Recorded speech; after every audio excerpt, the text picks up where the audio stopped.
साथियों नमस्कार, स्वागत है आप सबका इस कक्षा में। मैं हूं डॉक्टर अम्बरीश शुक्ल। आज हम लोग हिंदी गद्य के विकास के विषय में पढ़ेंगे। ये अपने आप में बहुत ही महत्वपूर्ण टॉपिक है और यहाँ से बहुत सारे सवाल भी पूछे जाते हैं। तो चलिए शुरू कर लेते हैं आज का टॉपिक और बात करते हैं कि किस तरह के सवाल आपसे पूछे जाएंगे। आप कोई भी परीक्षा देने जा रहे हैं, चाहे वो प्रीलिम्स की परीक्षा हो या फिर वो मेंस की परीक्षा हो, ऑब्जेक्टिव तरह के सवाल भी यहाँ से बनते हैं और डिस्क्रिप्टिव तरह के सवाल भी बनते हैं। अब हम कोई भी टॉपिक पढ़ें तो पहले ही ध्यान दे ले कि यह किस पॉइंट ऑफ व्यू से महत्वपूर्ण है, यानी प्री और मेंस दोनों के लिए महत्वपूर्ण है कि या केवल प्री के लिए है। ठीक है, तो चलिए शुरू करते हैं। आज हम बात करेंगे किस पर? हिंदी गद्य के विकास पर। हिंदी गद्य का विकास।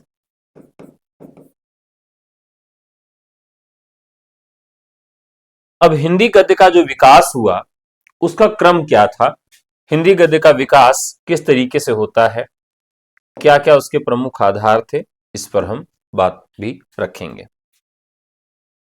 ठीक है,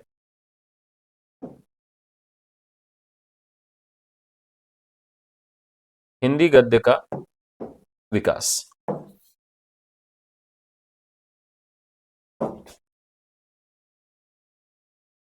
अब हिंदी गद्य का विकास हम समझने से पहले थोड़ा सा ये समझ लें कि किस प्रकार से हिंदी की शुरुआत होती है। हमारे सभी विषय पहले वो मिले हुए थे, यानी आंख का डॉक्टर, हाथ का डॉक्टर, पैर के डॉक्टर अलग अलग न होकर एक वैद्य जी हुआ करते थे जो हर चीज की दवा जानते थे। वैसे ही हमारा वांग्मय था और वांग्मय में सभी विषय क्या थे, वो मिले हुए थे। वांग्मय का हम विभाजन कितने भागों में करते हैं? तो वार्ता,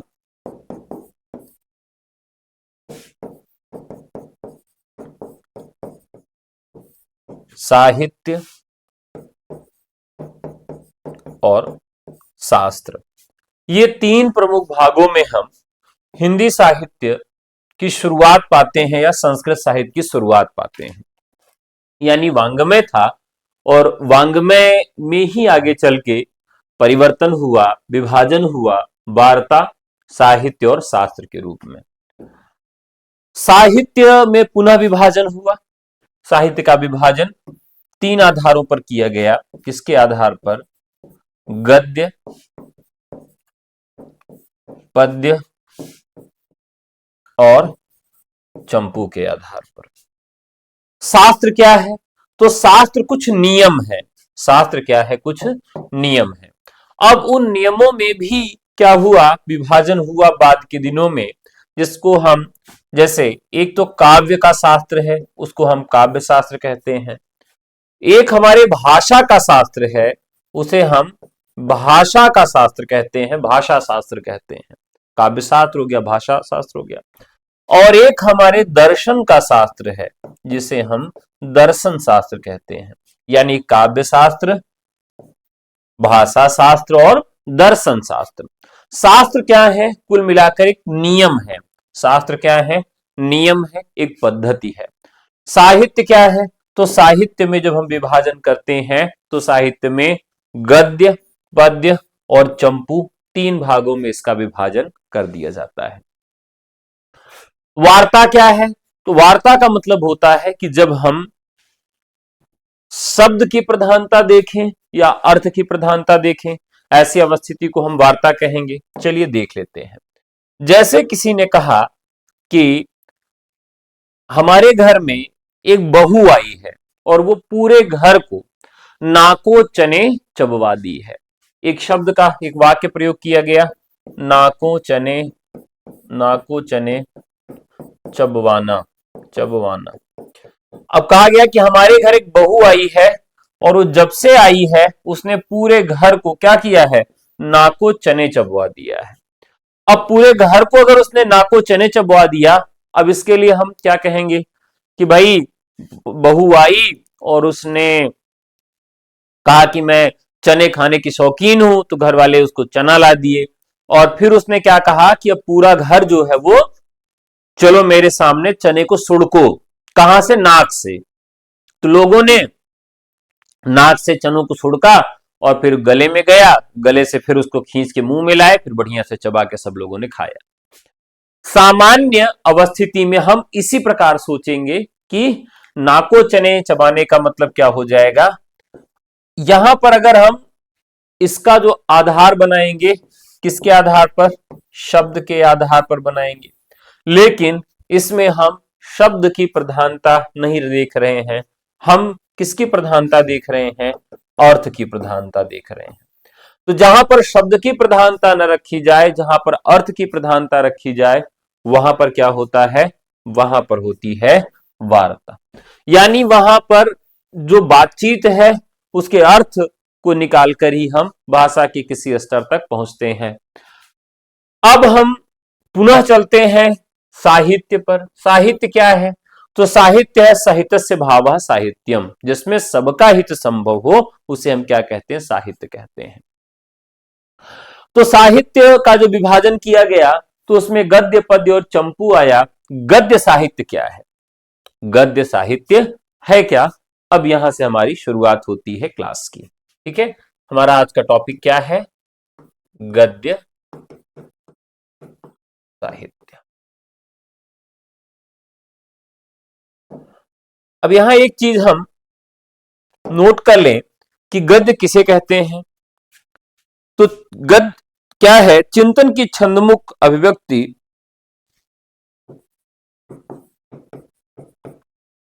चिंतन की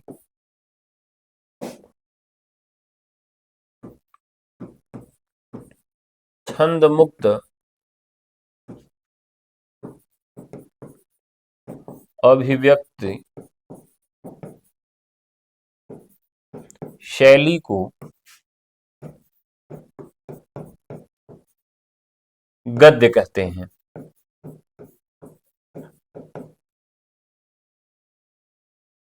पहला।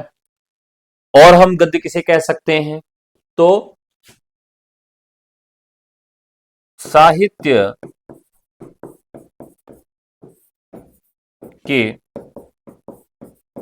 जिस क्षेत्र में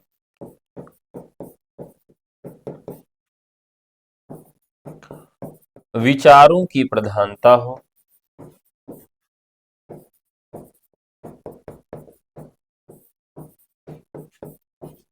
वह गद्य है। अब एक चीज यहां और समझते हैं कि गद्य और पद्य में मुख्य अंतर क्या है। कविता, कविता के लिए क्या कहा गया? वियोगी होगा पहला कवि, आह से उपजा होगा गान, उमड़ कर नैनों से बही होगी कविता अनजान।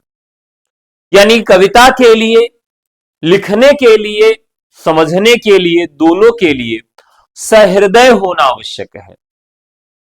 सहृदय होने का तात्पर्य है कि हमारे भाव जो है समझ में आने चाहिए।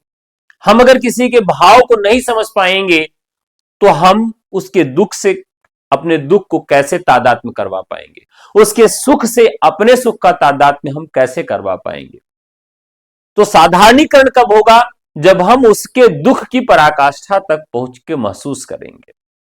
यानी काव्य का जो मुख्य उद्देश्य है वो भाव का प्रकटन है और गद्य विचारों का प्रकटन है कि हम यहां क्या करते हैं, विचारों की प्रधानता होती है और यह किस प्रकार से शुरू हुआ। तो गद्य का जो प्रवर्तन है एक प्रकार का एक आंदोलन कह सकते हैं।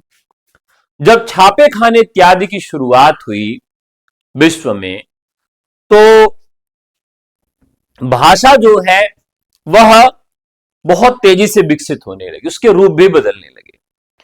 भाषा जब हमारे पास नहीं थी तो हम बोलते ही नहीं थे।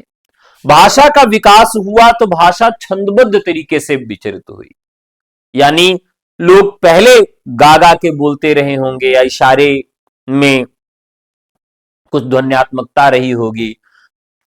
बाद में भाषा और जब आगे बढ़ती चली गई तो फिर क्या होता गया कि भाषा में स्पीड आती गई। और स्पीड क्यों आई? आधुनिक काल में जब छापे खाने इत्यादि की शुरुआत हो जाती है, हमारे पास कलम और कापी आ गया। उसके पहले भाषा छंदबद्ध हुआ करती थी, काव्य के रूप में हुआ करती थी, और उसको याद करना था।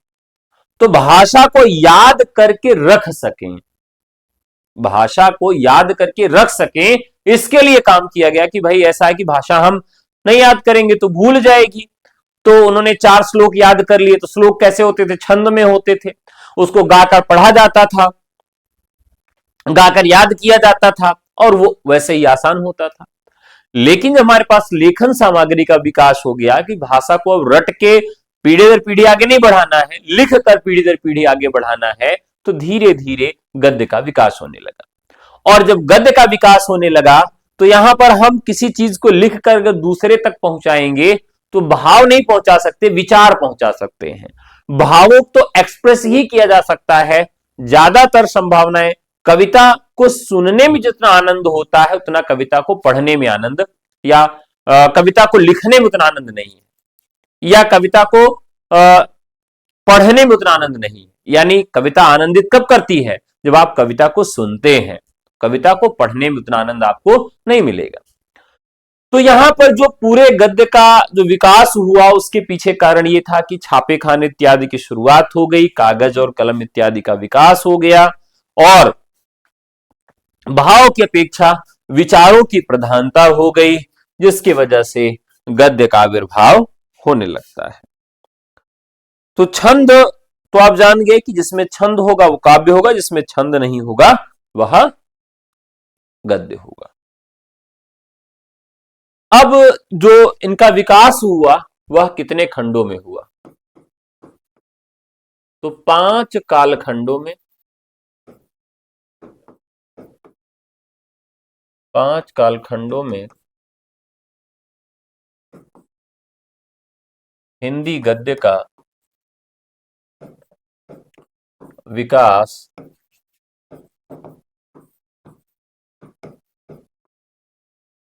होता है। पहला, प्रारंभिक युग।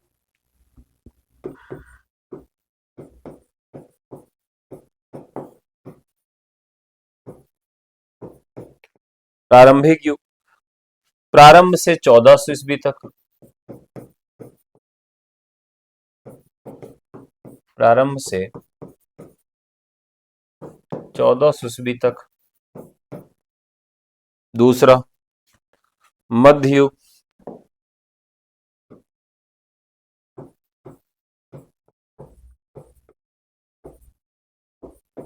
मध्य युग अब ये 1400 ईस्वी से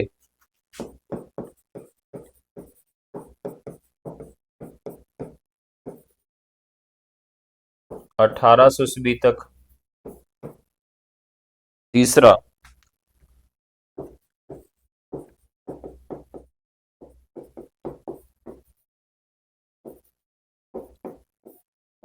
आधुनिक युग 1800 से 1900 ईस्वी तक।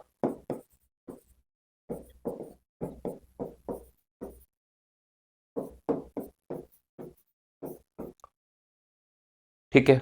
चौथा, 20वीं सदी युग।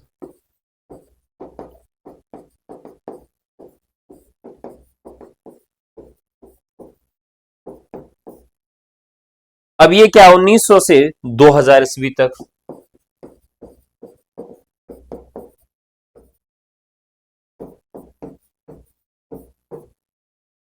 पांचवा, 21वीं सदी युग।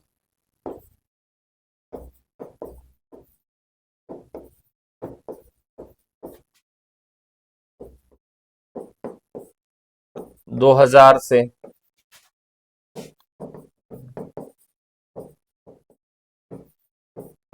अब तक।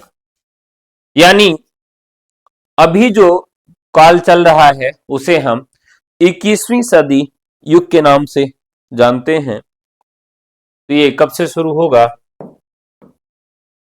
2001 से अब तक का जो समय है वह 21वीं सदी युग के नाम से जाना जाता है।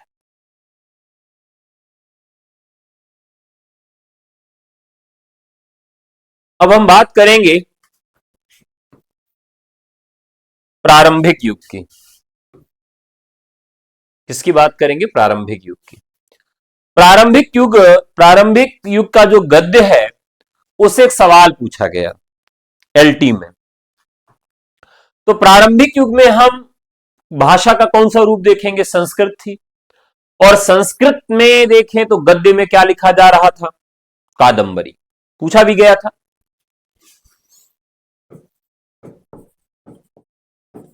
कादंबरी के लिए पूछा गया था कि किस प्रकार की विधा है, गद्य है या पद्य है। इस तरह का एक सवाल पूछा गया था, आप सबको याद होगा। आगे बढ़ते हैं। प्रारंभिक युग पर बात करेंगे अब।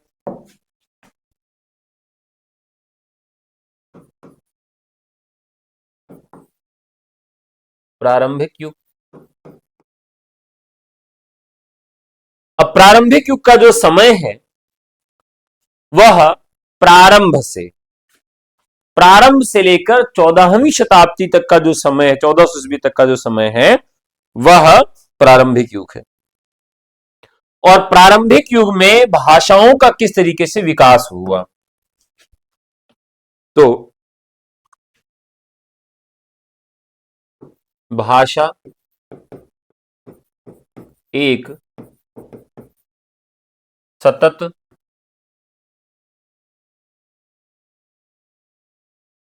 देखिए, भाषा प्रगतिशील होती है। आदमी बदले या ना बदले, लेकिन काल बदलते हैं, काल के साथ भाषाओं में भी परिवर्तन हो जाता है। तो भाषा एक सतत विकासशील प्रक्रिया है। विकास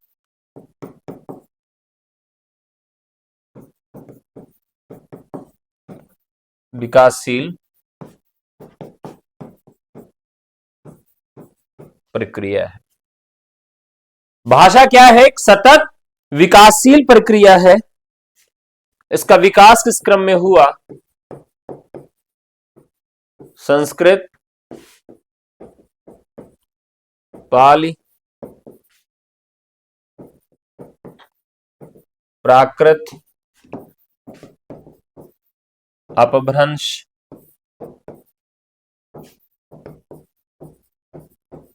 औहट, हिंदी। तो ये जितनी भी भाषा की विकसित प्रक्रिया थी, जहां जहां ठहराव था, संस्कृत था, पाली था, प्राकृत था, भ्रंश, औहट था, कि इन सब में गद्य का स्वरूप देखने के लिए मिलता है। अब राहुल सांकृत्यायन ने कहा कि अपभ्रंश को पुरानी हिंदी उन्होंने स्वीकार कर लिया। यहां लिखेंगे राहुल सांकृत्यायन ने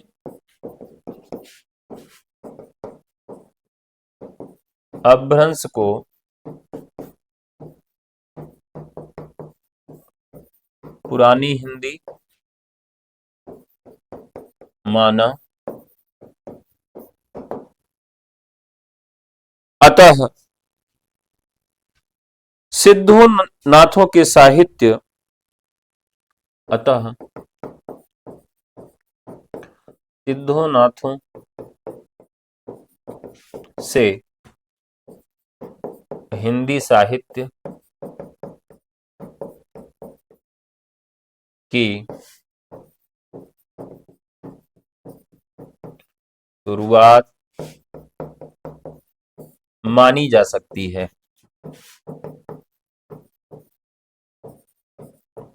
ठीक है, कहां से मानी जा सकती है? सिद्धों नाथों से मानी जा सकती है।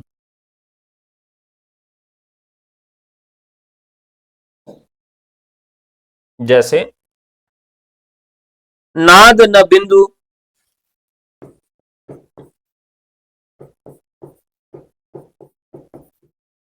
नाद न बिंदु न शशि मंडल, नाद न बिंदु न रवि,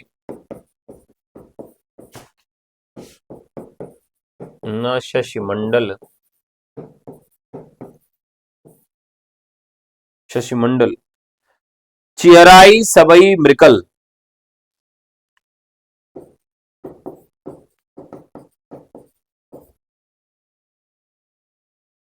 साइबे,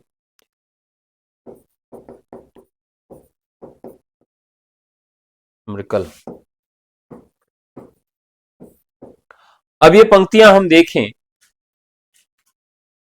किसकी पंक्तियां हैं? सरहपा की। तो यहां से हम देखें तो भाषा में, जो भाषा का रूप है वो देखने के लिए मिलने लगता है।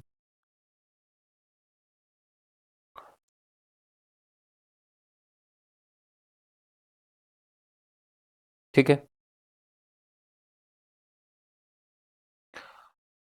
अब यहां से थोड़ा सा और अगर हम संस्कृत साहित्य में चलें तो एक फैक्ट हमको मिलता है जो काफी महत्वपूर्ण है, नोट करने वाला फैक्ट है।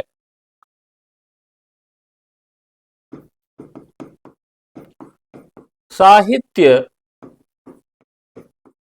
दर्पण में गद्य को क्या कहा गया? तो वृत्त गंधो इज्जित, वृत्त वृत्त गंधो झित, वृत्त गंधोज्झित, छंदबद्ध रहित, अर्थात छंदबद्ध रहित शब्दार्थ।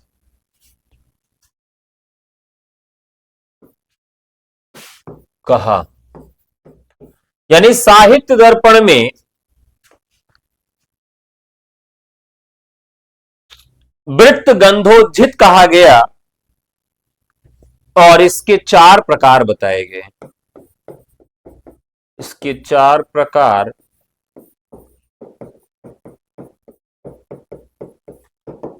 अब इसके 4 प्रकार कौन कौन से बताए गए, यह भी काफी महत्वपूर्ण है। कौन से बताए गए? पहला मुक्तक, दूसरा वृत्तगंधी,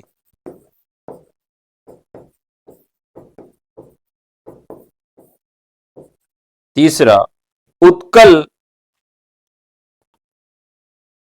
उत्कलिका,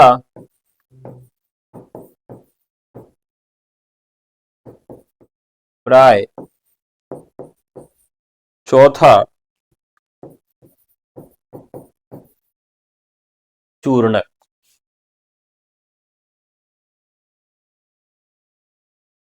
मुक्तक जो होता है यह गद्य बंध असमस्त पदों में रखा जाता है। गद्य बंध असमस्त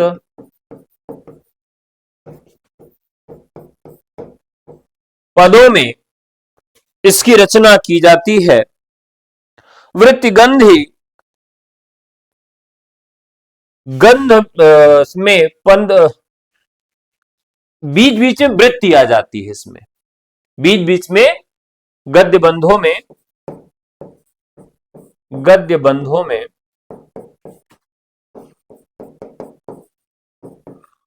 वृत्ति आ जाती है। और एक आता है उत्कलिका प्राय। इसमें क्या होता है? गद्य बंध लंबे लंबे, गद्य बंध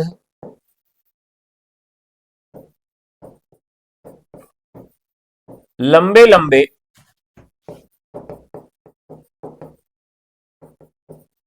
समस्त पदों में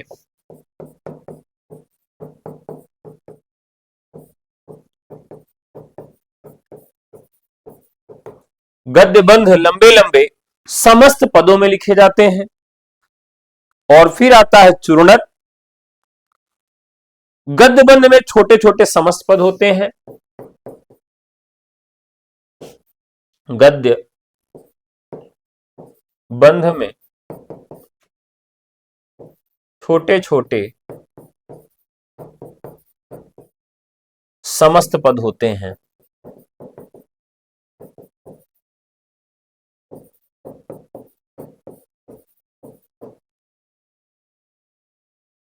ठीक है, तो ये हो गए कुल 4।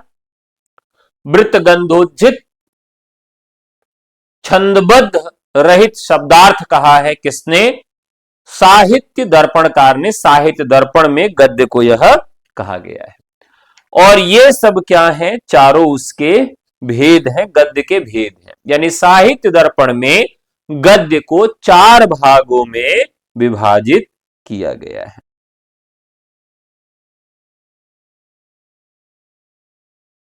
ठीक है, एक चीज और यहां पर है कि संसार में पद्य के बाद गद्य का विकास हुआ। संसार की सभी भाषाओं में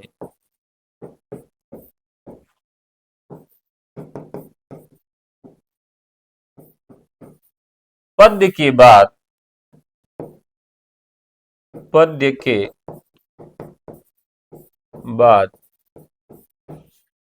गद्य का विकास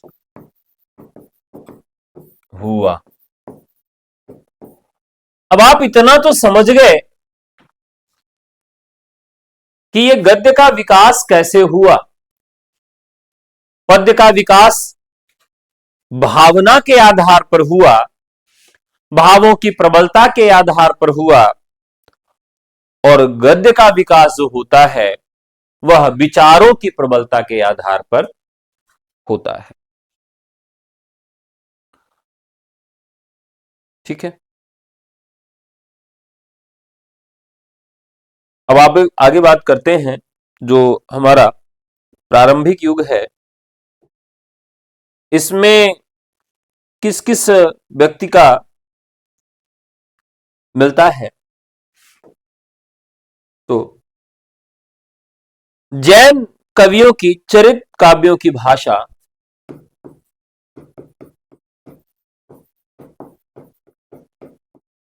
जैन कवियों के चरित काव्यों की भाषा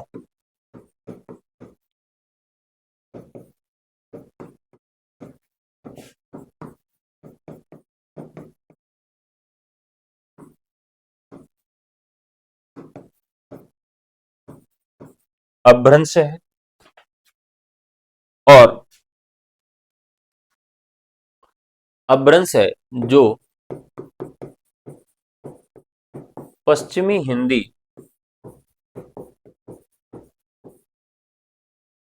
में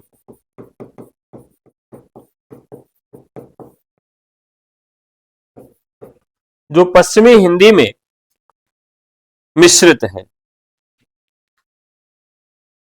विद्यापति और दामोदर शर्मा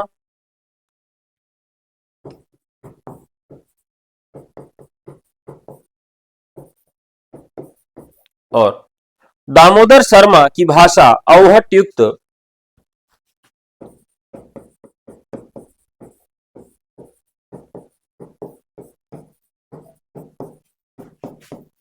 भाषा अवहट युक्त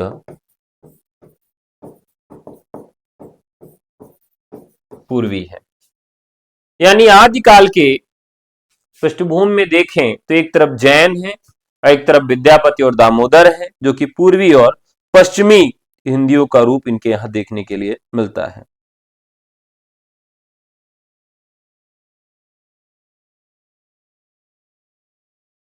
ठीक है, शुद्ध खड़ी बोली के नमूने जिसे हिंदवी कहा जाता था,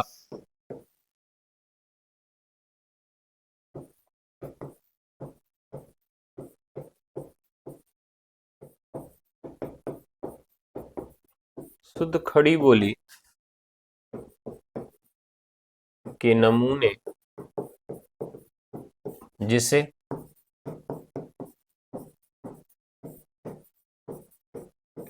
हिंदवी कहा जाता था,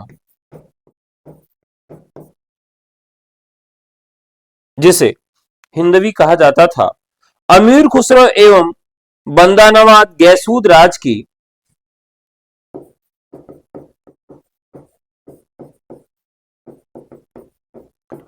खुसरो एवं बंदा नवाज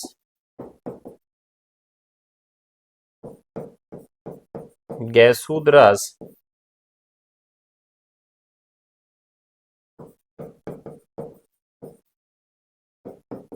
की रचनाओं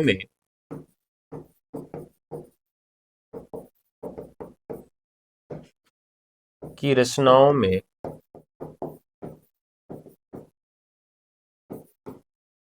मिलता है।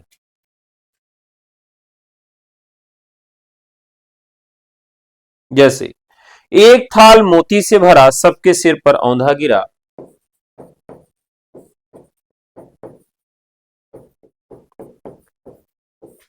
एक थाल मोती से भरा,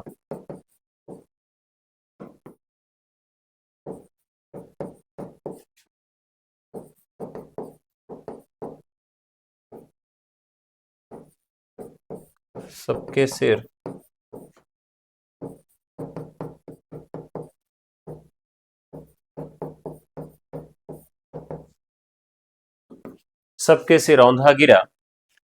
तो इस प्रकार की जो भाषा, जिस प्रकार की जो पंक्ति है, वह अमीर खुसरो के यहां देखने के लिए मिलती है, जो कि खड़ी बोली के नमूने के लिए पर्याप्त है।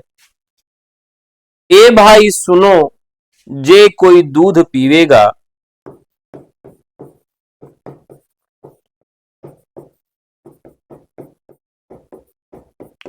जो कोई दूध पीवेगा,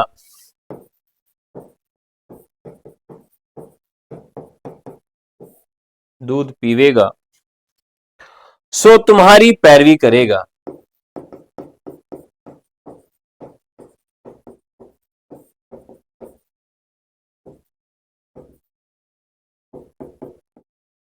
करेगा। ये पंक्तियां किसकी है? बंदा नवाज की है।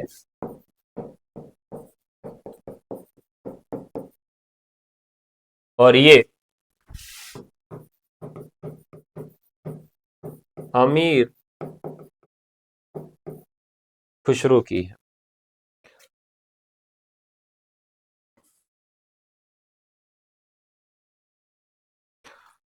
तो जो प्रारंभिक युग था,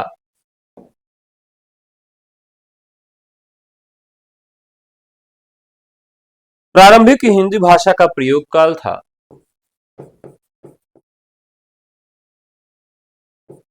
प्रारंभिक युग हिंदी भाषा का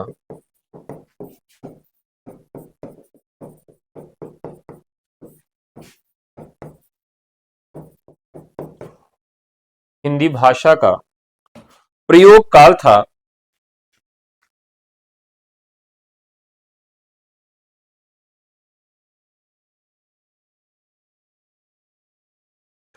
अब इन बोलियों से नई भाषाओं का जन्म भी हुआ।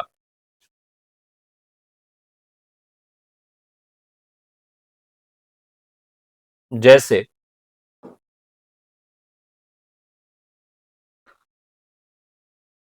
पूर्वी से अवधि,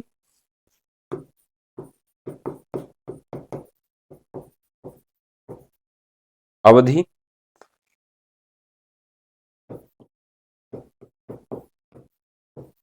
मैथिली,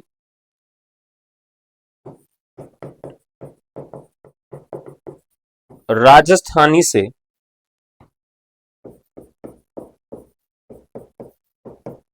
मरुभाषा,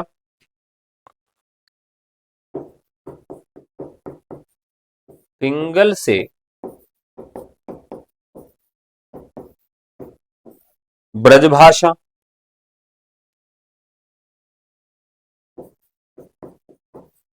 अमीर खुसरो और बंदा नवाज के साहित्य से खड़ी बोली हिंदी और गोरखनाथ और नामदेव से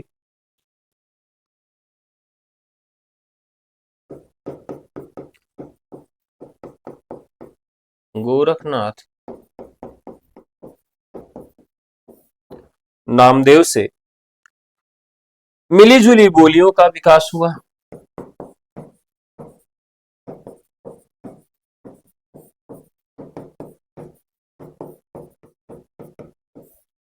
मिली जुली बोलियों का विकास हुआ जिससे किसका किसका जन्म हुआ? साधुक्कड़ी, पंचमेल खिचड़ी,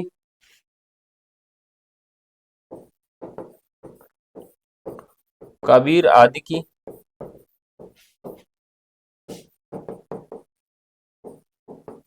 साधुक्कड़ी,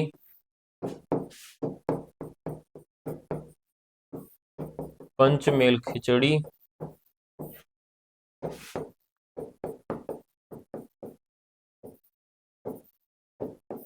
का जन्म हुआ। क्लियर है? तो ये तो रहा आपका भाषा का प्रारंभिक युग। अब यहां एक बात और आती है कि इसी प्रारंभिक युग में कई नई भी चीजें देखने के लिए हमें मिलती हैं। वो क्या मिलती हैं उसे भी एक बार समझ लेते हैं। तो हिंदवी शब्द का पहला प्रयोग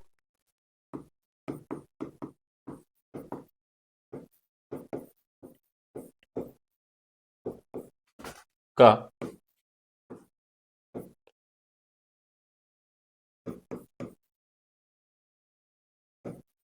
प्रथम प्रयोग अबू सईद ने फारसी इतिहास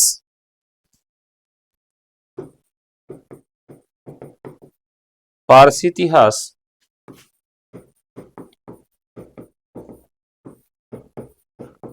1049 में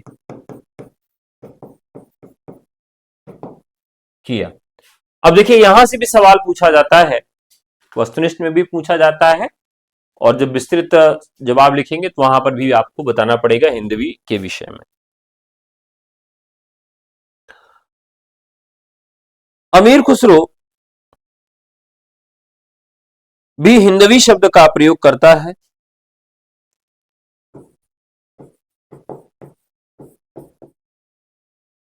अमीर खुसरो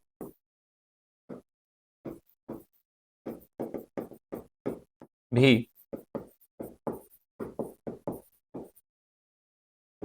हिंदी शब्द का प्रथम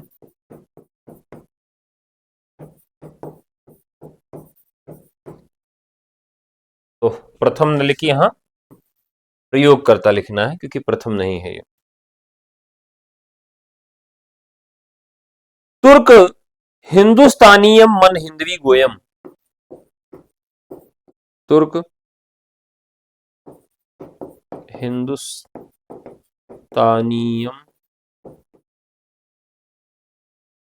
मन हिंदवी गोयम।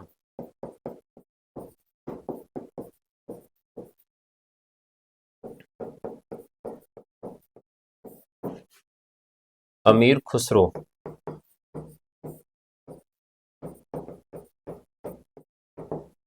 यानी प्रथम प्रयोगकर्ता तो अबू सईद हैं, लेकिन उसी के आसपास अमीर खुसरो भी शब्द का प्रयोग करते हैं। ठीक है।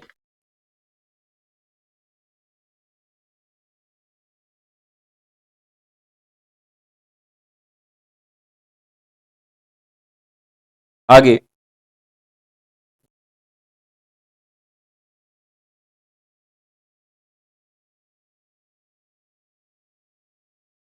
इसी दौर में एक काम और हुआ। ईरान के बादशाह नौशेरवा ने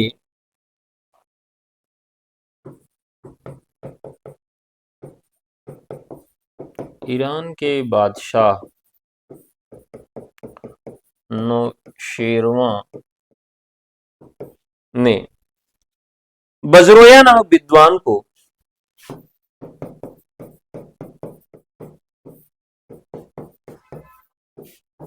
विद्वान को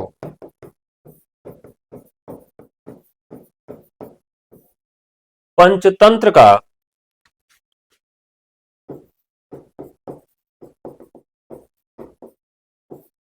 अनुवाद करने के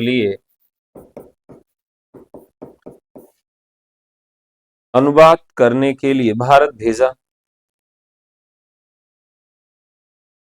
करने के लिए भारत भेजा। इस ग्रंथ में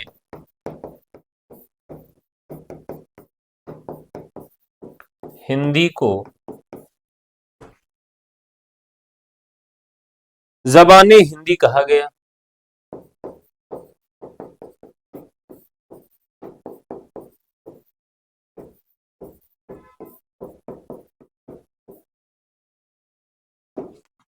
ज़बाने हिंदी कहा गया। ज़बाने हिंदी का अर्थ संस्कृत है।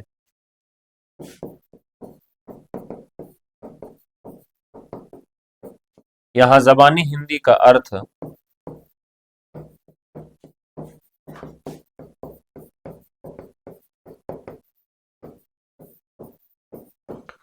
यानी उसने जब पंचतंत्र का अनुवाद किया तो उन्होंने ज़बाने हिंदी शब्द का प्रयोग किया, और ज़बाने हिंदी कहने का उसका तात्पर्य था संस्कृत से। ठीक है।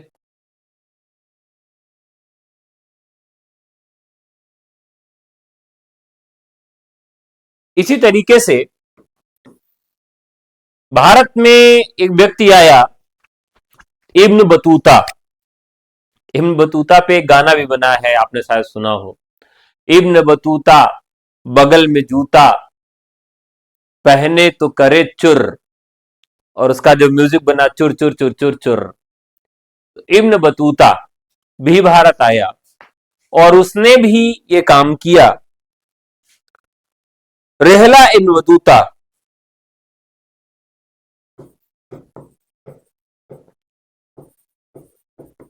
इब्न बतूता जो भारत भ्रमण पर आया हुआ था,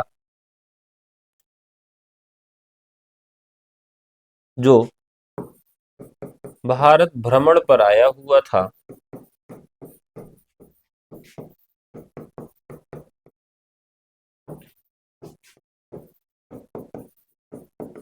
उसने उसने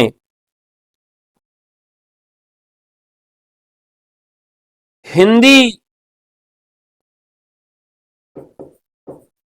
के लिए ज़बानी हिंदी उसने ज़बानी हिंदी शब्द का प्रयोग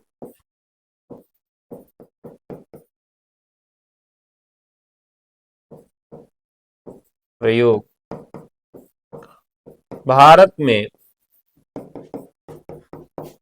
निवास करने वाली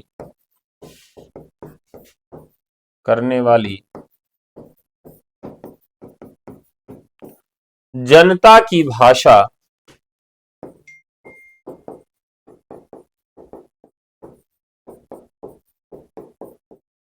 के लिए किया।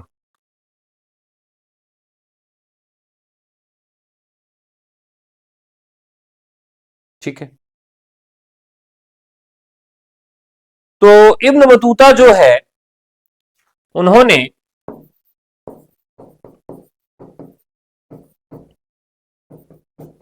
हिंदी को किसी स्थानीय बोली के रूप में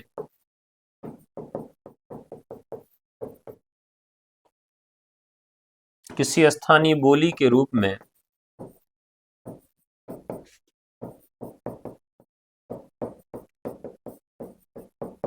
मान्यता दी। यानी जब वो भारत घूमने आए इब्न बतूता, तो उन्होंने जब भ्रमण किया तो उनको हिंदी कहीं मिली, तो यह बात वो देखने के लिए कहते हैं।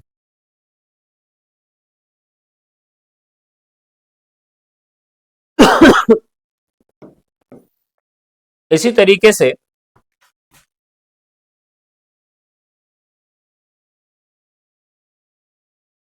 जायसी ने पद्मावत ने कहा है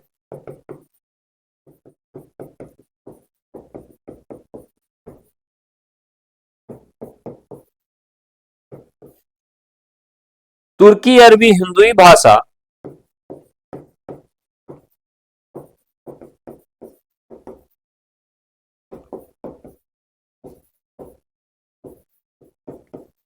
तुर्की अरबी हिंदुई भाषा जेते आही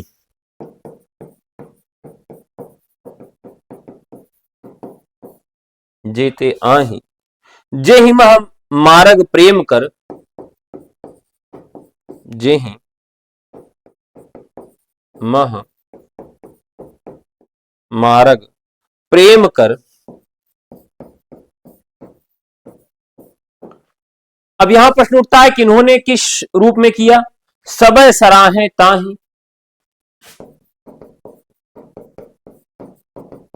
सराहे ताही, तो इन्होंने किस रूप में हिंदी को लिया? तो इन्होंने हिंदुई का मतलब अवधि,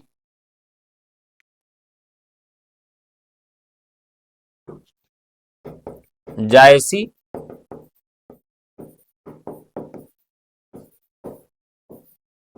हिंदुई को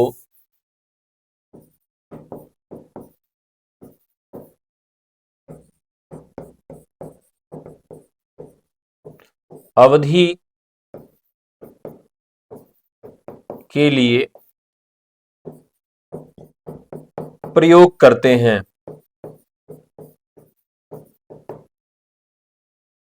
ठीक है, ये भी काफी महत्वपूर्ण फैक्ट है।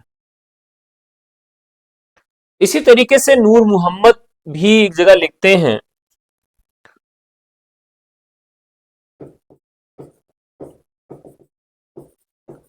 नूर मोहम्मद अवधि को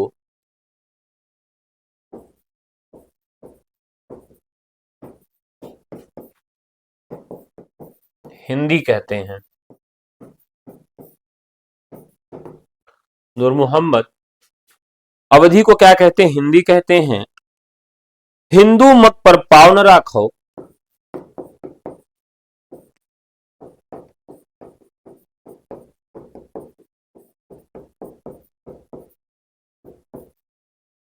पाव न राखो,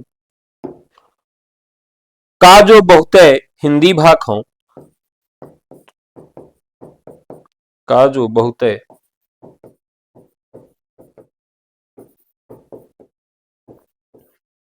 हिंदी भाखो,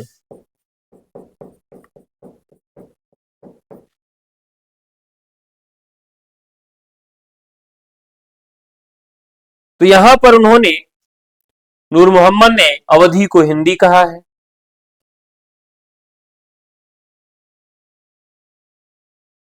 इसी तरीके से गिरधर राय ने 1743 में हिंदी शब्द का प्रयोग किया।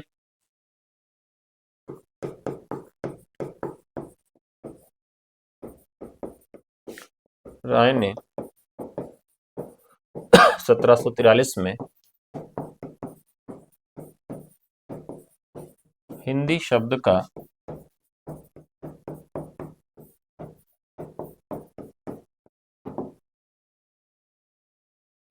का प्रयोग किया।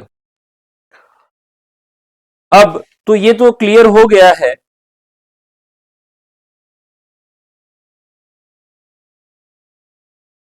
कि हिंदी शब्द का प्रयोग किसने किस रूप में किया है?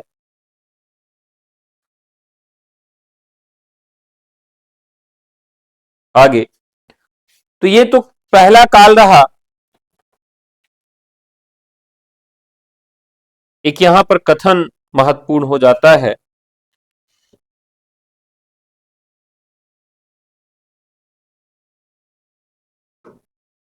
यदि कभी किसी ने गद्य का प्रयोग किया भी होगा तो उसमें, यदि किसी ने कभी गद्य का प्रयोग किया भी होगा तो उसमें, किसी ने कभी गद्य का प्रयोग किया भी होगा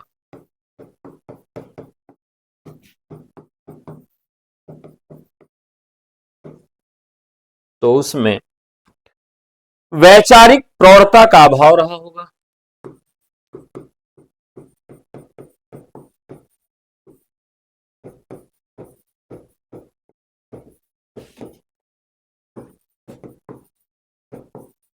अभाव रहा होगा। धार्मिक आचार विचार के लिए अधिक सशक्त गद्य की आवश्यकता नहीं होती,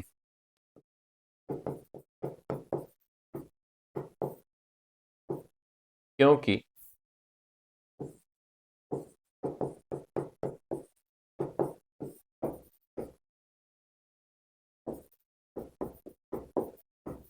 धार्मिक आचार विचार के लिए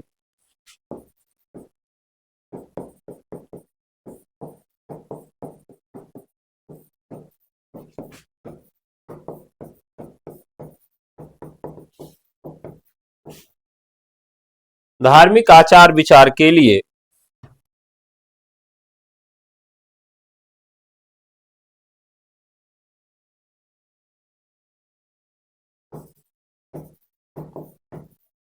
अधिक सशक्त गद्य की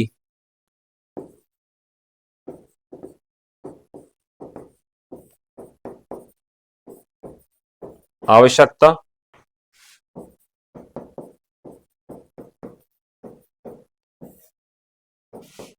नहीं होती।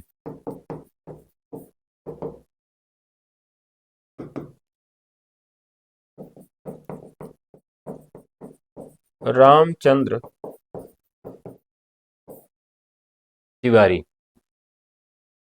रामचंद्र तिवारी का कथन हो जाता है। ठीक है, तो ये तो हमारा रहा हिंदी गद्य का आरंभिक काल। अब दूसरे काल पे चलते हैं, मध्य युग।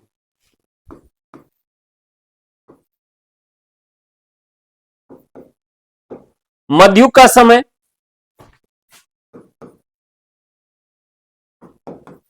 1400 ईस्वी से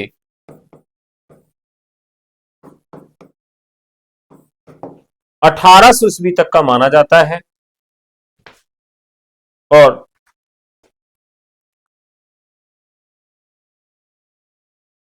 हिंदी भाषा का मध्यकाल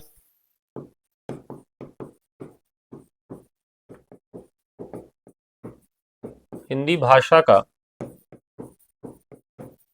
मध्यकाल उसकी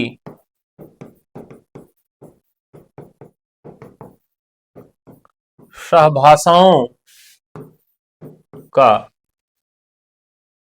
विकास काल था।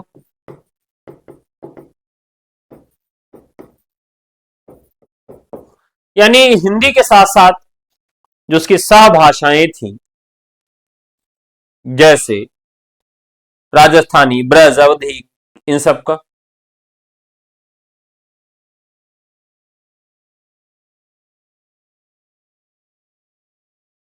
और यूरोप, उर्दू, यूरोप के प्रभाव से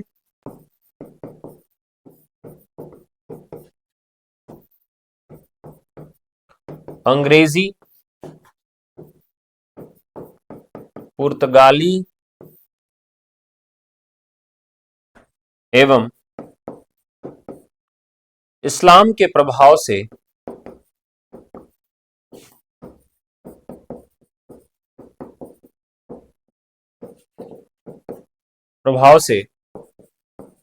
उर्दू सॉरी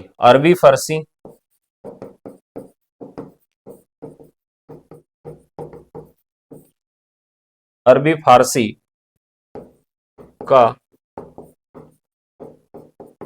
मिलान हुआ। हिंदी में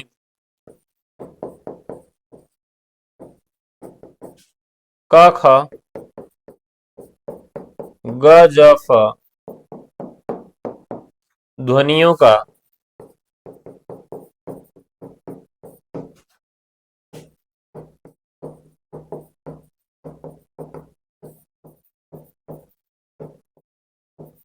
विकास हुआ।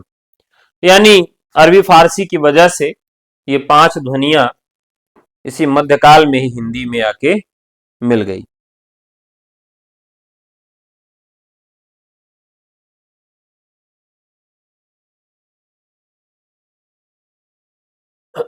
मध्य युग में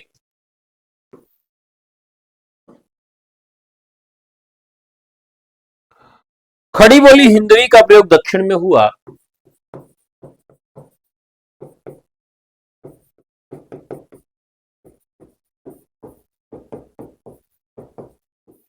खड़ी बोली हिंदवी का प्रयोग दक्षिण में हुआ।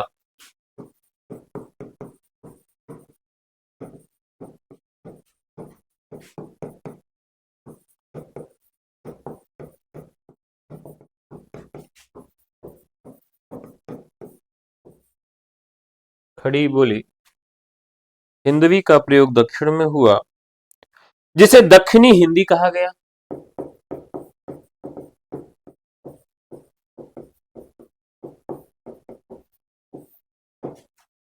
दक्षिणी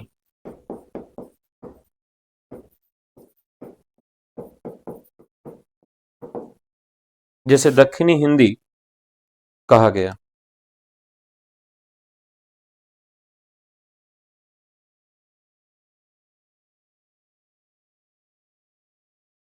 ठीक है।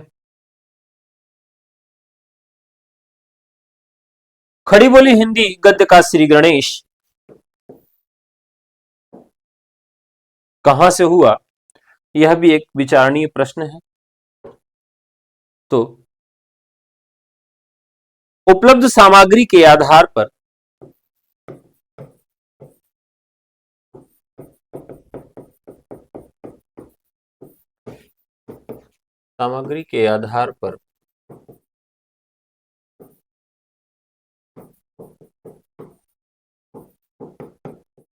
खड़ी बोली गद्य की शुरुआत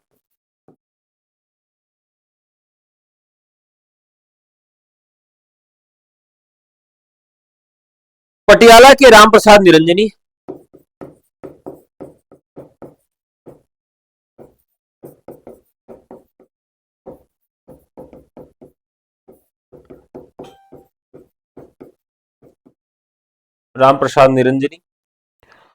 कृत भाषा योग वशिष्ठ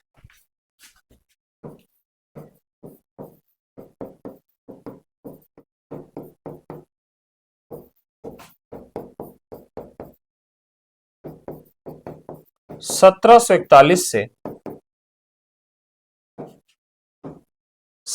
इकतालीस से प्रारंभ मानी जा सकती है।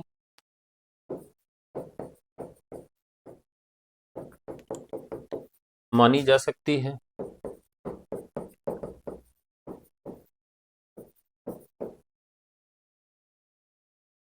मानी जा सकती है।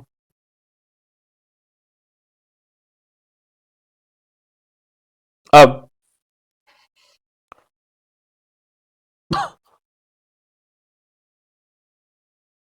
शुक्ल जी का एक कथन लिख लेते हैं।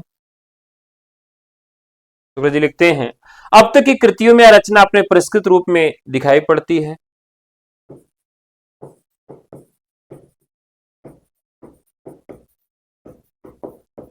कृतियों में यह रचना अपने परिष्कृत रूप में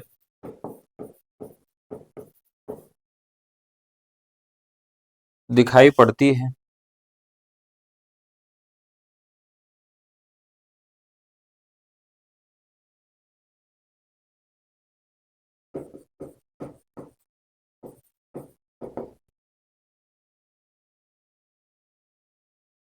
तो ये रहा आपका मध्यकाल। मध्यकाल में इस तरह से परिवर्तन देखने के लिए मिलते हैं, इस तरह के परिवर्तन होते हैं। अब इसके बाद हम बात करेंगे आधुनिक काल की। आधुनिक युग की शुरुआत कब से होती है?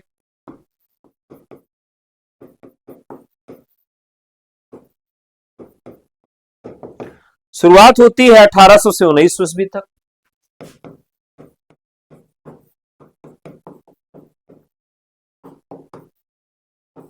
और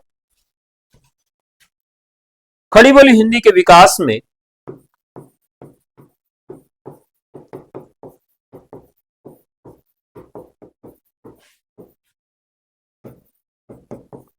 में चार पक्षों का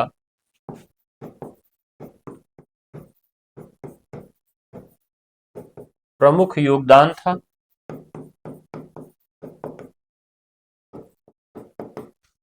कौन कौन से पक्ष हैं? ईसाई मिशनरियों का,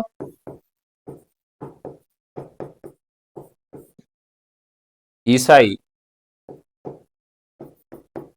मिशनरियों का,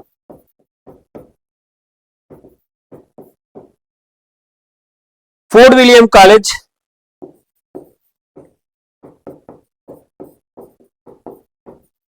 फोर्ट विलियम कॉलेज, अन्य शिक्षण संस्थाओं का,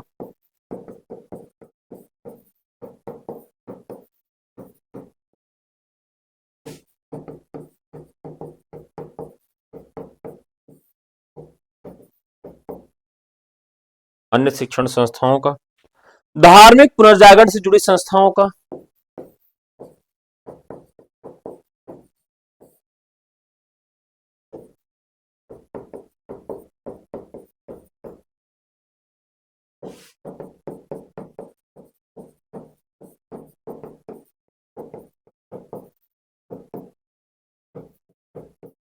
धार्मिक पुनर्जागरण से जुड़ी संस्थाओं का, और चौथा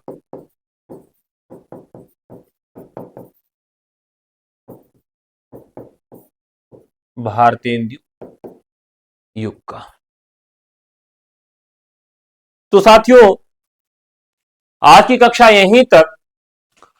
कल हम लोग बात करेंगे आधुनिक काल पर, और आधुनिक काल में इन प्रमुख संस्थाओं पर बात करेंगे कि इनका क्या क्या योगदान था, इनके द्वारा कौन कौन सी रचनाएं प्रकाश में आई, किन रचनाओं पर इन लोगों ने काम किया, उस दौरान क्या स्थितियां थी। तो ये मेंस के पॉइंट ऑफ व्यू से इस तरह के फैक्ट महत्वपूर्ण है। हम आपको इस पे प्रश्न भी बना के दिखाएंगे कि किस तरह का प्रश्न बनेगा, और उसका उत्तर भी लिख के दिखाएंगे कि अगर इस तरह का प्रश्न बनता है तो इसका उत्तर कैसे लिखा जाएगा। ठीक है, तो केवीएस, एनवीएस, जीआईसी प्रवक्ता, एल्टीग्रेट, जहां भी आपके मेंस होंगे, चाहे वो गवर्नमेंट डिग्री कॉलेज हो, अगर आप हमसे जुड़ के मेंस की तैयारी करना चाहते हैं, या फिर यूपी टीजीटी पीजीटी आने वाली नई भर्ती की तैयारी करना चाहते हैं, DSSB टीजीटी की तैयारी करना चाहते हैं, तो आप हमें व्हाट्सएप कर सकते हैं। नंबर है 9628959237। सभी का नया बैच शुरू हो चुका है। कल आपसे पुनः मुलाकात होगी। तब तक के लिए नमस्कार, जय हिंद, धन्यवाद।